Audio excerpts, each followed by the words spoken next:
ఓం శాంతి. ఈరోజు Murali date 2 November 2025. అవ్యక్త BapDada Murali revise date 31/10/2007. ఈరోజు మురళి హెడ్లైను: మీ శ్రేష్ఠ స్వమానం యొక్క ఆత్మిక గర్వంలో ఉంటూ అసంభవాన్ని సంభవం చేస్తూ నిశ్చింత చక్రవర్తిగా అవ్వండి. బాబ్దాదా చెప్తున్నారు, ఈరోజు బాబ్దాదా నలువైపులా ఉన్న తన శ్రేష్ఠ స్వమానధారి విశేషమైన పిల్లలను చూస్తున్నారు. పిల్లలు ప్రతి ఒక్కరి స్వమానము ఎంత విశేషమైనది అంటే, ఇలాంటి స్వమానము విశ్వంలో ఇక ఏ ఆత్మకు కూడా ఉండదు. మీరందరూ విశ్వాత్మలకు పూర్వజులు మరియు పూజ్యులుగా కూడా అయ్యారు. మొత్తం సృష్టి రూపీ వృక్షం యొక్క వేర్లలో ఆధారమూర్తులైన మీరే ఉన్నారు. మీరు పూర్తి విశ్వానికి పూర్వజులు, అంటే మొదటి రచన. బాబ్దాదా పిల్లలు ప్రతి ఒక్కరి విశేషతను చూసి సంతోషిస్తున్నారు. చిన్న పిల్లలు కానీ, వృద్ధ మాతలు కానీ, ప్రవృత్తిలోని వారికి కానీ ప్రతి ఒక్కరికి వేరు వేరు విశేషతలు ఉన్నాయి. ఈ రోజుల్లో ఎంత గొప్ప వైజ్ఞానికులు కానీ, ప్రపంచం లెక్కతో విశేషమైన వారు కానీ, వారు ప్రకృతి జీతులుగా అయితే అయ్యారు, చంద్రుని వరకు కూడా చేరుకున్నారు. కానీ ఇంత చిన్న జ్యోతి స్వరూప ఆత్మను అనే విషయాన్ని మాత్రం గుర్తించలేకపోయారు. కానీ ఇక్కడ చిన్న బాలునికి కూడా నేను ఆత్మను, జ్యోతిర్బిందువును అనేది తెలుసు. నేను ఆత్మను అనేది చాలా నషతో చెప్తాడు. ఎంత గొప్ప మహాత్ములుగా అయినా ఉండవచ్చు, కానీ బ్రాహ్మణ మాతలు మేము పరమాత్మని పొందుకున్నాము అని చాలా నషతో చెప్తారు. పొందుకున్నారు కదా, కానీ మహాత్ములు ఏమంటారు? పరమాత్మను పొందడం చాలా కష్టము అని అంటారు. ప్రవృత్తిలోని వారు ఛాలెంజ్ చేస్తారు. మేము ప్రవృత్తిలో ఉంటూ, తోడుగా కలిసి ఉంటూ పవిత్రముగా ఉంటాము. ఎందుకంటే మేము తండ్రి యొక్క పిల్లలము, తండ్రి మా మధ్యలో ఉన్నారు కనుక ఇరువురము తోడుగా ఉంటూ కూడా సహజముగా పవిత్రముగా ఉండగలము. ఎందుకంటే పవిత్రత మా స్వధర్మము అని చాలా ధైర్యంతో, చాలా నషతో చెప్పగలుగుతారు. పరధర్మము కష్టం అనిపిస్తుంది, స్వధర్మము సహజం అనిపిస్తుంది. మనుషులు ఏమని అంటారు? నిప్పు మరియు దూది రెండు కలిసి ఉండలేవు అని అంటారు. చాలా కష్టము అని అంటారు. కానీ మీరందరూ ఏమంటారు? చాలా సహజము అని అంటారు. ప్రారంభంలో మీ అందరిది ఒక పాట ఉండేది. ఎంత పెద్ద సేట్ అయినా, స్వామి అయినా కానీ ఒక్క భగవంతుణ్ణి తెలుసుకోలేదు. చిన్న బిందువైన ఆత్మను తెలుసుకోలేదు. కానీ పిల్లలైన మీరందరూ తెలుసుకున్నారు మరియు పరమాత్మను పొందుకున్నారు. అసంభవము సంభవమే అనే నిశ్చయము మరియు నషతో చెప్తారు. బాబ్దాదా కూడా పిల్లలు ప్రతి ఒక్కరిని విజయీ రత్నముగా చూసి హర్షిస్తూ ఉన్నారు. ఎందుకంటే పిల్లలు ధైర్యం చేస్తే తండ్రి సహయోగమునిస్తారు. కనుక ప్రపంచంలోని వారికి ఏ విషయాలైతే అసంభవమో అవి మీకు సహజమైపోయాయి మరియు సంభవం కూడా అయిపోయాయి. మేము పరమాత్మకు డైరెక్ట్ పిల్లలము అనే నష ఉంటుందా? ఈ నష కారణముగా, నిశ్చయము కారణముగా, పరమాత్మకు పిల్లలైన కారణముగా మాయ నుండి రక్షింపబడి ఉన్నారు. పిల్లలుగా అవ్వడము అంటే సహజముగానే రక్షింపబడడం. మీరు పిల్లలు కనుకొనే అన్ని విఘ్నాల నుండి, సమస్యల నుండి రక్షింపబడి ఉన్నారు. మరి మీకు మీ స్వమానం గురించి తెలుసు కదా అని బాబ్దాదా అడుగుతున్నారు. మీకు సహజం ఎందుకు? ఎందుకంటే మీరు సైలెన్స్ శక్తి ద్వారా పరివర్తన శక్తిని కార్యములో ఉపయోగిస్తారు. నెగటివ్ను పాజిటివ్లోనికి పరివర్తన చేసుకుంటారు. మాయ ఎంతగా సమస్య రూపంలో వచ్చినా మీరు పరివర్తన శక్తి ద్వారా, సైలెన్సు శక్తి ద్వారా సమస్యను కూడా సమాధాన స్వరూపంగా చేసేసుకుంటారు. కారణాన్ని నివారణ రూపంలోకి పరివర్తన చేసుకుంటారు. ఇంత శక్తి ఉంది కదా. కోర్సు కూడా చేయిస్తారు కదా. నెగటివ్ను పాజిటివ్గా చేసుకునే విధిని నేర్పిస్తారు. ఈ పరివర్తన శక్తి మీకు తండ్రి ద్వారా వారసత్వ రూపంలో లభించింది. కేవలం ఒక శక్తియే కాదు, సర్వశక్తులు పరమాత్మ నుండి వారసత్వముగా లభించాయి.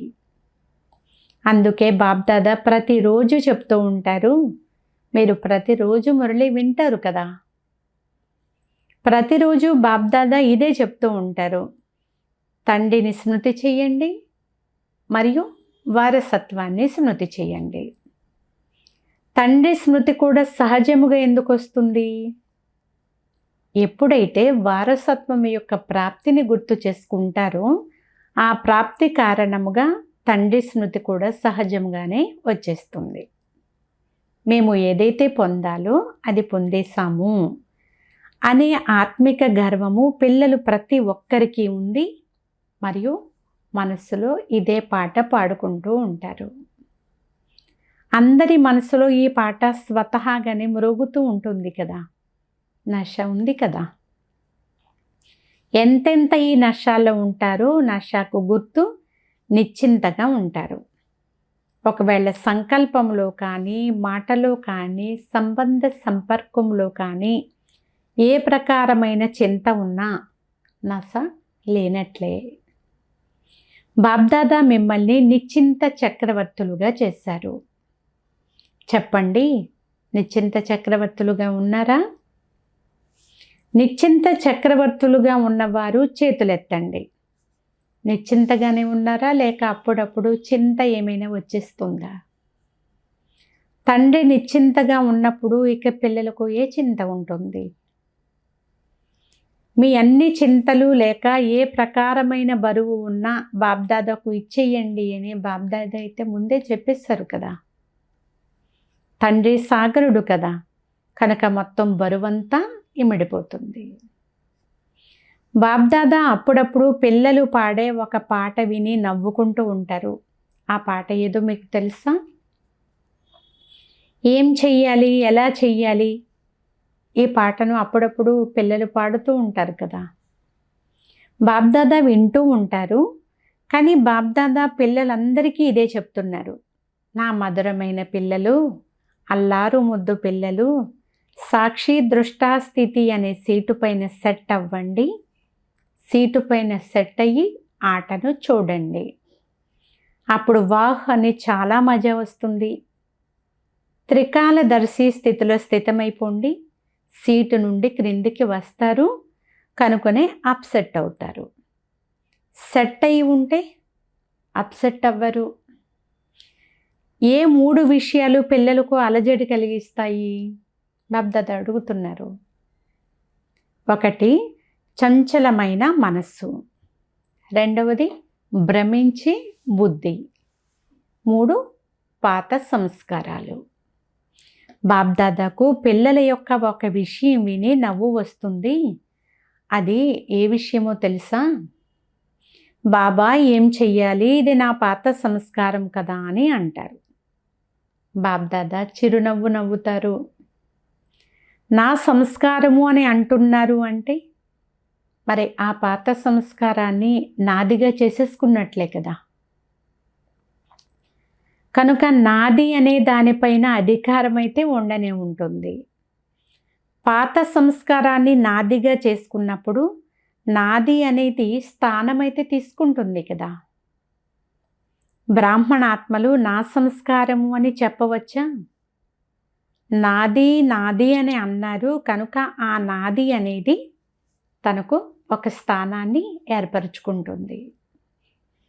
బ్రాహ్మణులైన మీరు నాది అని చెప్పరాదు. ఇవి గత జీవితం యొక్క సంస్కారాలు, శూద్ర జీవితంలోని సంస్కారాలు.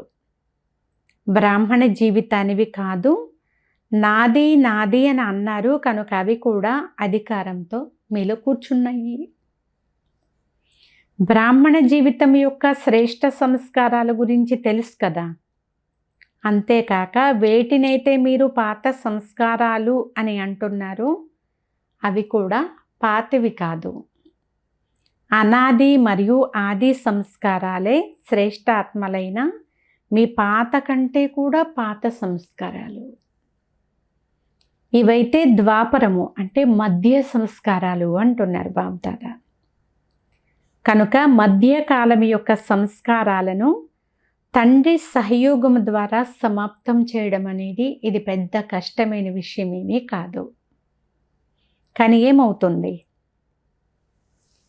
తండ్రి ఎవరైతే సదా మీతో కంబైన్డ్గా ఉన్నారో వారిని కంబైన్డ్గా తెలుసుకుని సహయోగాన్ని తీసుకోవడం లేదు. కంబైన్డ్ అంటే అర్థమే సమయానికి సహయోగి. కానీ సమయానికి సహయోగం తీసుకోని కారణముగా మధ్యకాలం యొక్క సంస్కారాలు మహానుగా అయిపోతున్నాయి. పిల్లలందరూ బాబ్దాదా ప్రేమకు పాత్రులు, అధికారులు అని బాబ్దాదాకు తెలుసు. ప్రేమ కారణముగానే అందరూ వచ్చి చేరుకున్నారు అనేది కూడా తండ్రికి తెలుసు. విదేశము నుండి వచ్చినా దేశము నుండి వచ్చినా అందరూ పరమాత్మ ప్రేమకు ఆకర్షింపబడి మీ ఇంటి వరకు చేరుకున్నారు. ప్రేమ విషయంలో మెజారిటీ పాస్ అయ్యారు అనేది బాబ్దాదాకి కూడా తెలుసు. విదేశము నుండి ప్రేమ అనే విమానంలో వచ్చి చేరుకున్నారు. చెప్పండి, అందరూ ప్రేమ అనే సూత్రంలో బంధింపబడి ఇక్కడి వరకు వచ్చి చేరుకున్నారు కదా. ఈ పరమాత్మ ప్రేమ హృదయానికి విశ్రాంతినిచ్చేది. ఇక్కడికి ఎవరైతే అంటే మధువనానికి ఎవరైతే మొట్టమొదటిసారి వచ్చారో వారు చేతులు ఎత్తండి అని బాబ్దాదా అంటున్నారు. చేతులు ఊపండి, భలే విచ్చేశారు, స్వాగతం. ఇప్పుడు బాబ్దాదా హోంవర్క్ ఇచ్చారు కదా, ఆ హోంవర్క్ గుర్తుందా? బాబ్దాదా వద్దకు చాలా వైపుల నుండి రిజల్ట్ వచ్చింది, కానీ అందరి రిజల్ట్ రాలేదు. కొంతమందిది ఎంత శాతమో కూడా వచ్చింది, కానీ ఇప్పుడు ఏం చెయ్యాలి? బాబ్దాదా ఏం కోరుకుంటున్నారు? బాబ్దాదా ఏం కోరుకుంటున్నారు అంటే మీరందరూ పూజ్యనీయ ఆత్మలు కనుక పూజ్యనీయ ఆత్మల విశేషమైన లక్షణము ఆశీర్వాదాలు ఇవ్వడము. మీరందరూ పూజ్యనీయ ఆత్మలమని మీకు తెలుసు కనుక ఆశీర్వాదాలు ఇవ్వడము అంటే ఆశీర్వాదాలు తీసుకోవడము అని అర్థము. ఎవరైతే ఆశీర్వాదాలు ఇస్తారో, ఎవరికి ఇస్తారో వారి హృదయం నుండి పదే పదే ఆశీర్వాదాలు ఇచ్చిన వారి పట్ల ఆశీర్వాదాలు వెలువడుతూనే ఉంటాయి. కనుక ఓ పూజ్య ఆత్మలు, మీ నిజ సంస్కారం ఏమిటి అంటే ఆశీర్వాదం ఇవ్వడము. మీ అనాది సంస్కారము కూడా ఆశీర్వాదాలు ఇవ్వడము. మీ జడ చిత్రాలే ఆశీర్వాదాలు ఇస్తున్నప్పుడు చైతన్య పూజ్యాత్మలైన మీకు ఆశీర్వాదం ఇవ్వడం అనేది సహజ సంస్కారముగా ఉండాలి. ఇప్పుడు దీనికి చెప్పండి, ఇది నా సంస్కారము అని. మధ్యలోని అనగా ద్వాపరయుగం యొక్క సంస్కారాలు మాత్రం సహజ సంస్కారాలుగా అయిపోతున్నాయి. వాటినే నాది నాది అని చెప్తూ వచ్చారు. వాస్తవానికి ఆశీర్వాదాలు ఇచ్చే సంస్కారమే మీ సహజమైన స్వభావము. ఎవరికైనా ఆశీర్వాదాలు ఇచ్చినప్పుడు ఆత్మ ఎంతగా సంతోషిస్తుంది. ఆ సంతోషపు వాయుమండలం ఎంత సుఖదాయిగా ఉంటుంది. కనుక ఎవరైతే హోంవర్క్ చేశారో వారందరికీ వారు వచ్చినా రాకపోయినా అందరూ కూడా బాబ్దాదా ఎదురుగా ఉన్నారు. మరియు వారికి బాబ్దాదా శుభాకాంక్షలు కూడా ఇస్తున్నారు. హోంవర్క్ చేసిన వారు దానిని మీ సహజ స్వభావంగా చేసుకుని ఇక ముందు కూడా చేస్తూ ఉండండి, చేయిస్తూ ఉండండి. ఎవరైతే ఎంతో కొంత చేశారో వారు మరియు చేయని వారందరూ కూడా స్వయాన్ని సదా నేను పూజ్య ఆత్మను, తండ్రి శ్రీమతమును అనుసరించే విశేష ఆత్మను అనే స్మృతిని మాటి మాటికి మీ స్మృతి మరియు స్వరూపములోకి తీసుకొని రండి. ఎందుకంటే ప్రతి ఒక్కరిని మీరు ఎలా తయారయ్యేవారు అని అడిగారు అనుకోండి, మేము లక్ష్మీనారాయణల వలె తయారవుతాము అని అందరూ చాలా గర్వంతో, శుద్ధమైన గర్వంతో చేతులెత్తుతారు. చాలా నషతో చెప్తారు కూడా. సీతారాములుగా అవుతామని ఎవ్వరూ చేతులెత్తరు.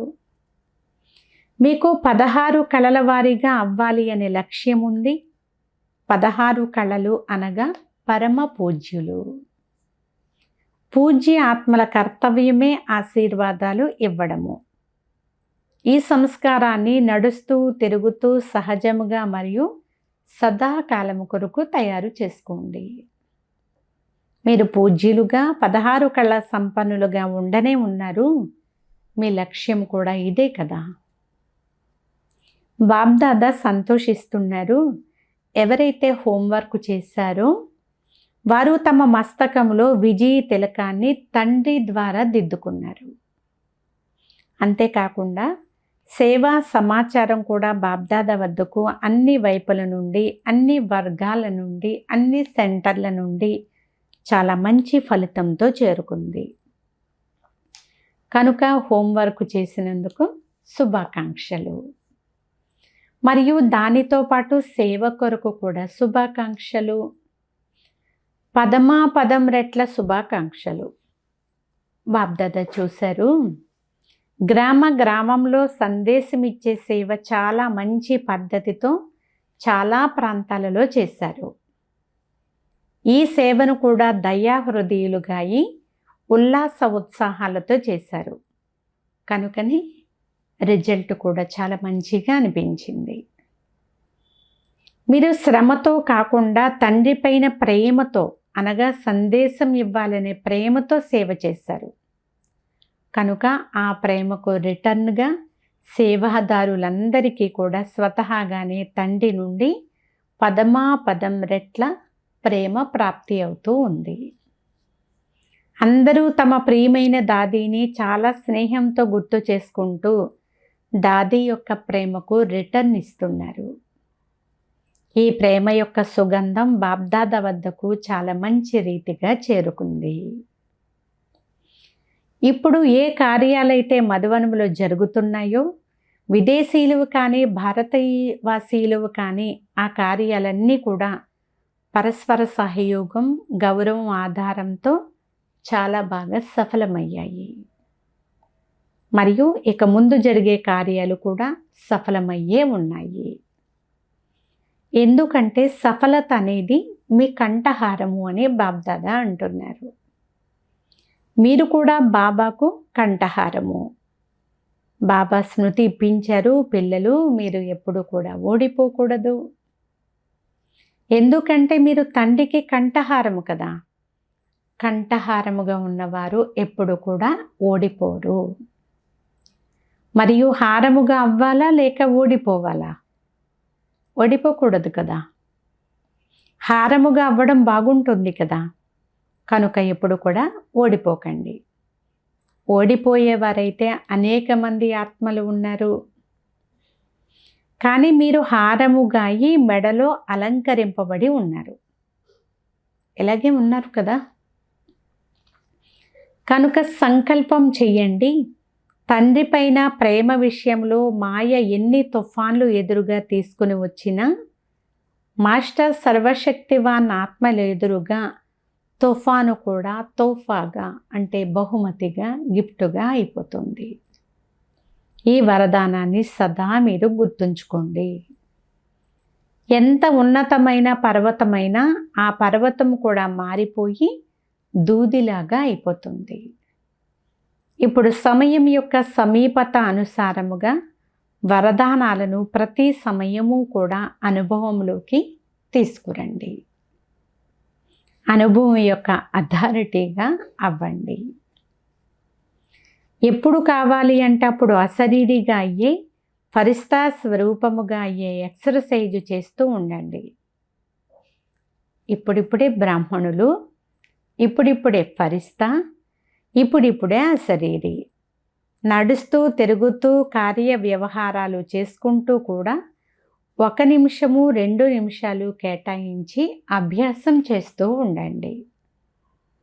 తర్వాత ఏ సంకల్పం చేశామో అదే స్వరూపాన్ని అనుభవం చేశామా అనేది మీరు చెక్ చేసుకోండి.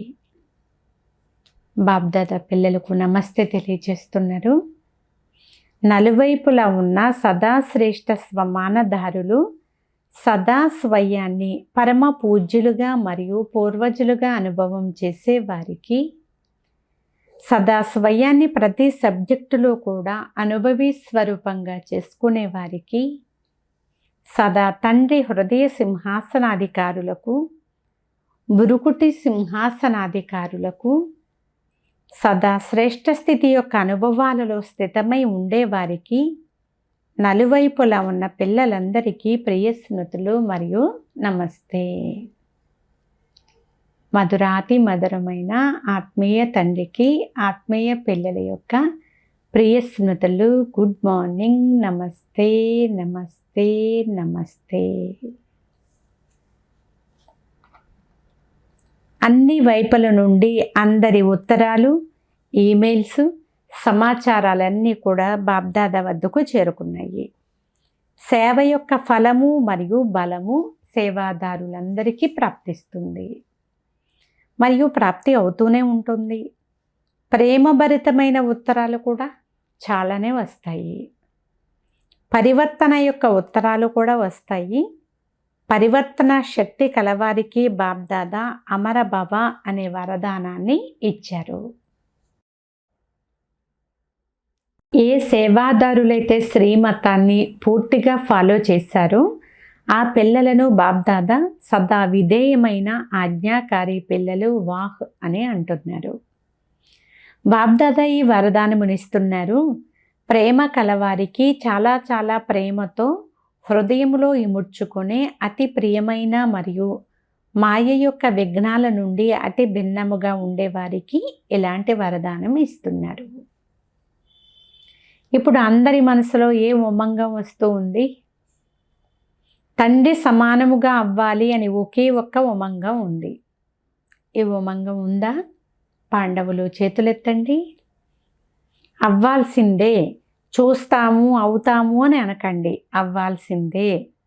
పక్కాయేనా? మంచిది. ప్రతి ఒక్కరూ తమ ఓకే కార్డును మీ టీచర్కు ఛార్జ్ రూపంలో ఇస్తూ ఉండండి. ఎక్కువగా వ్రాయకండి. కేవలం ఒక కార్డు తీసుకుని ఓకే అని వ్రాయండి, లేక ఓకే మధ్యలో లైన్ గీయండి. అంతే. ఇదైతే చేయగలరు కదా.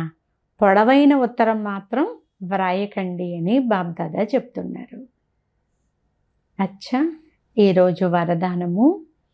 సంగమ యుగంలో ప్రత్యక్ష ఫలము ద్వారా శక్తిశాలిగా అయ్యే సదా సమర్థ ఆత్మ భవ. సారాంశము. సంగమయుగంలో ఏ ఆత్మలైతే బేహద్దు సేవకు నిమిత్తముగా అవుతారో వారికి నిమిత్తముగా అయినందుకు ప్రత్యక్ష ఫలంగా శక్తి యొక్క ప్రాప్తి కలుగుతుంది. ఈ ప్రత్యక్ష ఫలము శ్రేష్ఠ యుగం యొక్క ఫలము. ఇలాంటి ఫలాన్ని తినేటటువంటి శక్తిశాలి ఆత్మ ఎలాంటి పరిస్థితులపైనైనా సరే సహజంగానే విజయాన్ని పొందుకుంటారు. సమర్థుడైన తండ్రి జతలో ఉండే కారణముగా వ్యర్థము నుండి సహజంగానే ముక్తమైపోతుంది. విషసర్పము సమానమైన పరిస్థితి పైన కూడా వారికి విజయమే లభిస్తుంది. అందుకే మీ స్మృతి చిహ్నంలో శ్రీకృష్ణుడు సర్పం యొక్క తలపైన నాట్యం చేసినట్లుగా చూపిస్తారు. స్లోగన్. పాస్విత్ ఆనర్గా అయి గతాన్ని దాటుకోండి మరియు తండ్రికి సదా సమీపంగా ఉండండి. అవ్యక్త సూచన. అశరీరి మరియు విదేహీ స్థితి యొక్క అభ్యాసాన్ని పెంచుకోండి. ఎలాగైతే బాబ్దాదా అశరీరి నుండి శరీరంలోకి వస్తారో అలాగే పిల్లలు కూడా అశరీరిగా అయి శరీరంలోకి రావాలి. అవ్యక్త స్థితిలో స్థితమై తరువాత వ్యక్తంలోకి రావాలి. ఎలాగైతే ఈ శరీరాన్ని వదలడము మరియు శరీరాన్ని తీసుకోవడము అందరికీ అనుభవం ఉందో, అలాగే ఎప్పుడు కావాలి అంటే అప్పుడు శరీర భావాన్ని వదిలిపెట్టి అశరీరిగా అయిపోండి. ఎప్పుడు కావాలంటే అప్పుడు శరీరం యొక్క ఆధారాన్ని తీసుకుని కర్మ చేయండి. ఈ స్థూల శరీరం వేరుగా ఉంది మరియు శరీరాన్ని ధారణ చేసుకున్న ఆత్మనైన నేను వేరుగా ఉన్నాను అనేది పూర్తిగా అనుభవం కావాలి. అచ్చా. ఓం శాంతి.